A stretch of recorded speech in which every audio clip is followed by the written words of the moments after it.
दोस्तों, हम सबकी ज़िंदगी में अपना कोई लक्ष्य होता है, अपना कोई गोल होता है। हम उस लक्ष्य को, उस गोल को पाने की बहुत कोशिश करते हैं, पर कुछ चंद लोग ही उस गोल को पा लेते हैं। ऐसा क्यों होता है? अगर आपकी ज़िंदगी में कोई लक्ष्य है, कुछ गोल है, आप कुछ पाना चाहते हो, ज़िंदगी में कुछ बनना चाहते हो, तो मैं आपको अभी जो सक्सेस स्टोरी सुनाने वाली हूँ, प्लीज़ आप इस स्टोरी को एंड तक ज़रूर सुनिए। एक बार एक गांव में एक संत रहा करते थे। गांव वाले बोलते थे कि वो संत बहुत महान है, महान और चमत्कारी है। संत नृत्य संत दिव्यांग थे। उन्हें एक ही पैर था। संत एक पैर से ही नृत्य किया करते थे। अब संत जब जब नृत्य करते तो गांव में बारिश होती। गांव वालों को पहले इस बात पर बिल्कुल भी विश्वास नहीं हुआ। गांव वाले सोचते थे, ऐसा कैसे हो सकता है कि जब जब संत नृत्य करते तब गांव में बारिश होती है।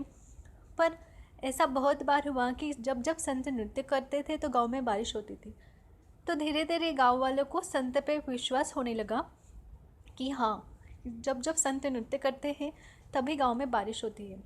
अब जब किसानों की फसल सूखने लगती, गांव में बारिश नहीं होती थी, तो गांव वाले उन संत के पास जाते और उनको रिक्वेस्ट करते कि प्लीज़ आप नृत्य कीजिए ताकि गांव में बारिश हो और किसानों की फसल सूखने से बच जाए।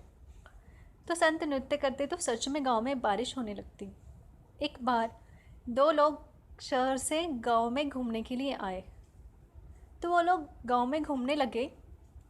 तो गांव वालों ने उन्हें संत के बारे में बताया कि इस गांव में एक संत रहते हैं और वो बहुत महान और चमत्कारी है।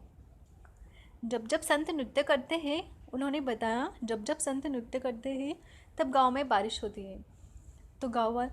तो वो शहर से आए हुए लोग गांव वालों पे बहुत हंसे। उन्होंने गांव वालों का बहुत मजाक उड़ाया कि ऐसे कैसे हो सकता है। आज साइंस इतना आगे बढ़ गया है, हमने हर फील्ड में बहुत तरक्की कर ली है, और आप अभी भी इस अंधविश्वास पे यकीन रखते हो। ऐसे कैसे हो सकता है कि संत नृत्य करे और गांव में बारिश हो। वो शहर से आए हुए लोग बोले कि आज हम भी नृत्य करेंगे, देखते हैं गांव में बारिश होती है या नहीं। वह शहर से आए हुए लोगों ने गाँव वालों को बोला, आप हमें संत के पास ले चलो। गाँव वाले इन शहर से आए हुए लोगों को संत के पास ले गए।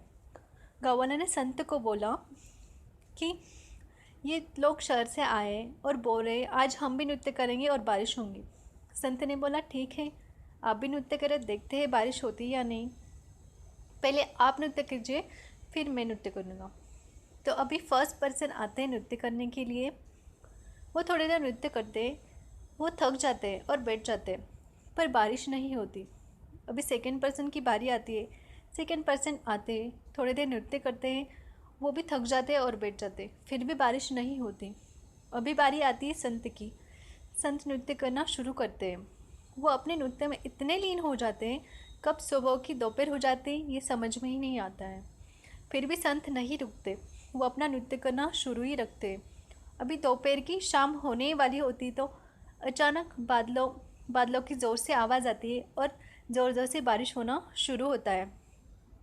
ये सब देखकर वो शहर से आए हुए लोग आश्चर्यचकित होकर उन संत को देखते और उनके चरणों में गिर जाते और संत से वो माफ़ी मांगते और पूछते हैं कि बाबा जी, आपने ये कैसे किया? जब हमने नृत्य किया तो गांव में बारिश नहीं हुई, आपने नृत्य करने के बाद गांव में बारिश कैसे हुई? तो संत ने बोला कि इसके दो राज है।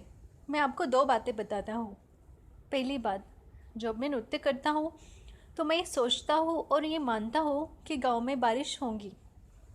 दूसरी बात, मैं जब तक नाचता हूँ जब तक गांव में बारिश नहीं होती।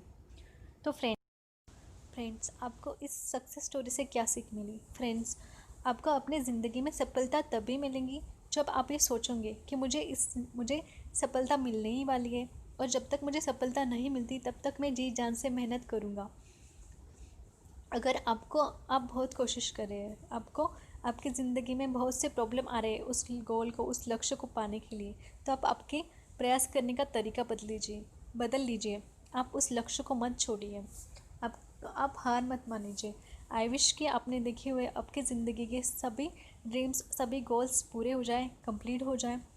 आप कमेंट बॉक्स में मुझे कमेंट करके बताइए आपको ये सक्सेस स्टोरी कैसी लगी। मैं आपके लिए ऐसी सक्सेस की स्टोरियाँ लाती रहूँगी। Thank you.